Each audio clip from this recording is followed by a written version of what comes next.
Welcome to Historical Crypto News, where we dive deep into the stories behind the coins that shape our world.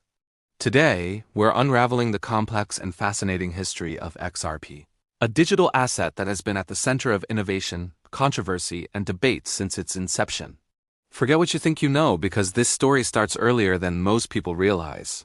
Our journey begins not in 2012, but way back in 2004. A Canadian developer named Ryan Fugger, inspired by the barter systems in his local community, created a concept called Ripple Pay. His vision was to build a decentralized monetary system that allowed individuals and communities to create their own money through a network of trust. Think of it like a digital IOU system. If I trust you and you trust someone else, we could create a chain of credit that allows value to be transferred without a traditional bank. Fugger's idea was groundbreaking, but it was ahead of its time and struggled to gain widespread adoption. It was a brilliant concept, waiting for the right moment and the right team.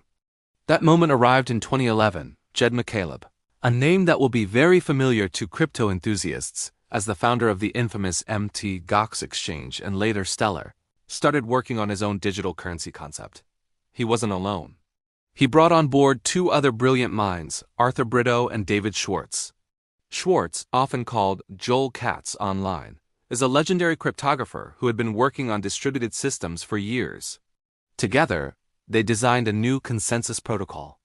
Unlike Bitcoin's proof of work, which requires massive computational power, their protocol relied on a network of trusted validators to confirm transactions in seconds. This was the birth of the XRP ledger. Their goal was clear: create a faster, cheaper, and more scalable alternative to Bitcoin, specifically for payments. In 2012, this team approached Ryan Fugger. They presented their vision for the XRP ledger, and Fugger, seeing the potential of their technology to realize his original dream, agreed to hand over the reins of his RipplePay project. The old guard met the new, and a new company was formed. Initially called NewCoin, it was quickly renamed OpenCoin.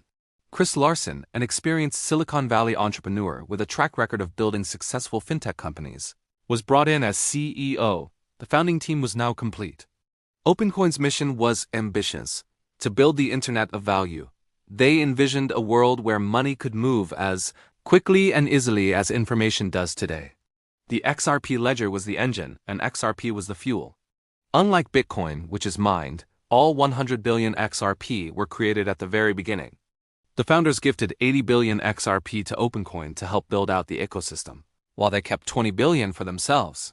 This pre-mined distribution would later become a major point of contention. In 2013, OpenCoin officially rebranded to Ripple Labs, a name that better reflected its connection to the original RipplePay project and its goal of creating a ripple effect in global finance. The company started focusing on partnering with financial institutions. Their pitch was simple: use our technology to make your cross-border payments faster, cheaper, and more reliable. This was a radical departure from the anti-bank sentiment that was common in the early crypto community. Ripple wasn't trying to destroy the banks. It was trying to sell them a better system. They developed a suite of products. There was XCurrent, a software solution that helped banks message and settle payments with each other, which didn't actually require the use of XRP. Then there was XRapid, which used XRP as a bridge currency to provide on-demand liquidity for cross-border transactions. Imagine a bank in the US wants to send Mexican pesos to a bank in Mexico. Instead of holding pesos in an account, they could convert dollars to XRP, send the XRP almost instantly, and then convert it back to pesos on the other side. This process, they argued, could free up trillions of dollars trapped in nostro vostro accounts around the world.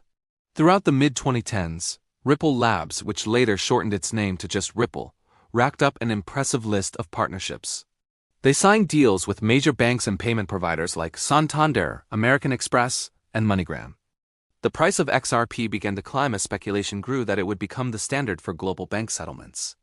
The community of XRP supporters, known as the XRP Army, became one of the most passionate and vocal in the entire crypto space.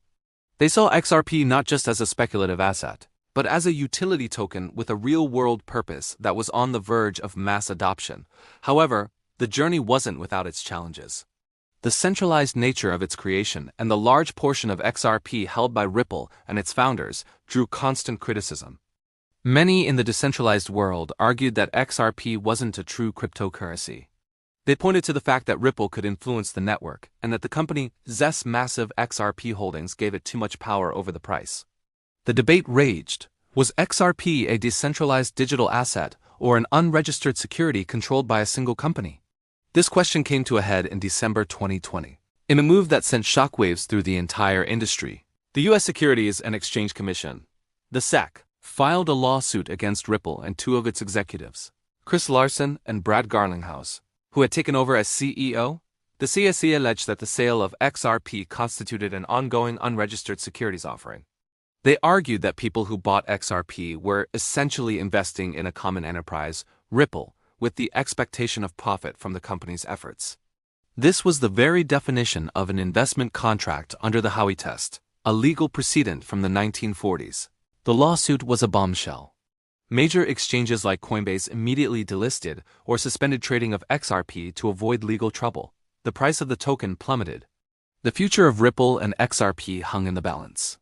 For the next few years, the crypto world watched as Ripple and the CSE battled it out in court. The case became a landmark event for the entire industry, as its outcome could set a precedent for how other digital assets were classified and regulated in the United States. Ripple fought back hard. Their defense was multi-pronged. They argued that XRP was a currency, a commodity, a utility for payments, anything but a security. They pointed out that the SEC had given unclear and contradictory guidance for years. They highlighted that Bitcoin and Ethereum, whose creators also profited from their creations, had been given a free pass. David Schwartz and other engineers emphasized the decentralized nature of the XRP ledger, stating that it would continue to operate even if the company Ripple ceased to exist. Finally, in July 2023, a major ruling came down from Judge Annalisa Torres. In a nuanced decision, she ruled that Ripple's direct sales of XRP to institutional investors did constitute unregistered security sales. This was a win for the SEC. However, in a massive victory for Ripple, she ruled that the programmatic sales of XRP on public exchanges to retail customers did not qualify as securities transactions. The judge reasoned that retail buyers on an exchange had no idea they were buying from Ripple, and were being led to expect profits from the company's efforts in the same way institutional buyers were. The crypto market erupted.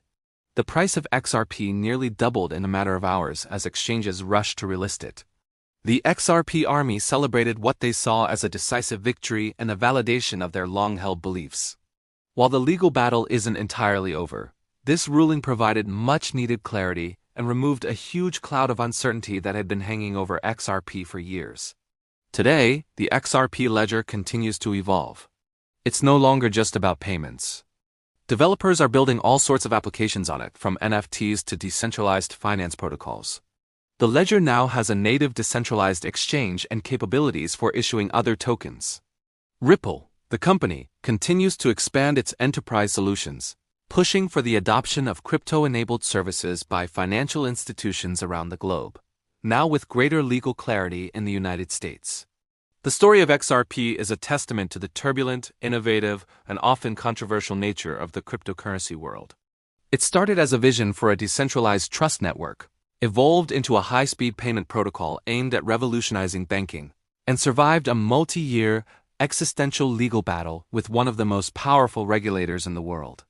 It's a story of technological innovation, corporate ambition, community passion, and regulatory clashes.